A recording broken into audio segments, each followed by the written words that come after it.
पोट वेळेवर साफ न होणं ही फक्त अस्वस्थता नाही. जर ही समस्या वारंवार किंवा दीर्घकाळ राहिली तर आतड्यांच्या आरोग्यावरती परिणाम होऊ शकतो. मात्र पोट रोज सकाळी साफ झालं पाहिजे असा काही नियम नाही. काही लोकांमध्ये दिवसातून 1 वेळा, काहींमध्ये 1 ते 2 दिवसांनी शौच होणं सामान्य असू शकतं.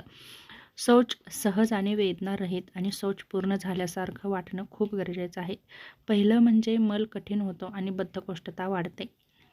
जर शौच वेळेवर नाही झाली तर. म्हणून शौचाला जास्त जोरही लावावा लागतो आणि पोट साफ झाल्यासारखं वाटत नाही. पोट जड राहू शकतं. आतड्यांची हालचाल मंदावते.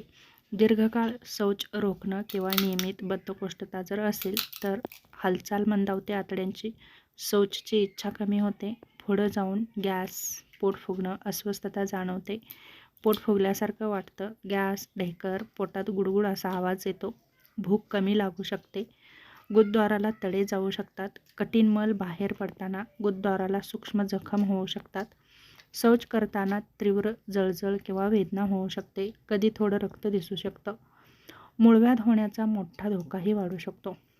वारंवार जोर लावल्यामुळे गुदद्वारातील शिरांवर ताण येतो, सूज, वेदना, रक्तस्राव होऊ शकतो, मल अडकतो आणि दीर्घकाळ गंभीर बद्धकोष्ठतेमध्ये इतका मल कठीण होऊन जातो की तो बाहेरच पडू शकत नाही.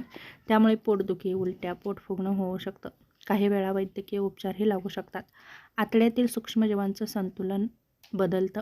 आपल्या आतड्यांमध्ये चांगले जीवाणू असतात. आहार, पाणी कमी पिणं यामुळे बद्धकोष्ठता वाढते आणि त्याचा पचनावरती परिणाम होतो.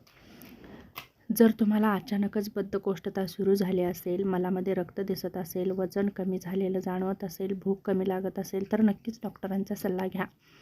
आणि ही जर लक्षणं 2 ते 3 आठवड्यांपेक्षा जास्तच राहत असतील तर कोणताही विलंब न करता योग्य ते उपचार घेणं खूप गरजेचं आहे.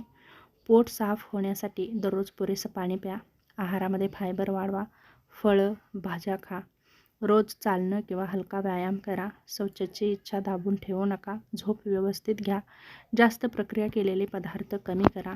लक्षात ठेवा, रोज सकाळी शौच न झालं म्हणजे आतडं खराब होतं असं नाही, पण जर पोट साफ न होणं, सतत वेदना होणं, वजन घटत असेल तर मात्र योग्य ती तपासणी करणं खूप गरजेचं आहे. अन्यथा आपल्या आतड्यांच्या आरोग्यावरती वाईट परिणाम होऊ शकतो आणि आपल्याला गंभीर आजारही होऊ शकतात. तेव्हा वेळीच योग्य ती तपासणी करून योग्य ते उपचार घेणं खूप महत्त्वाचं आहे.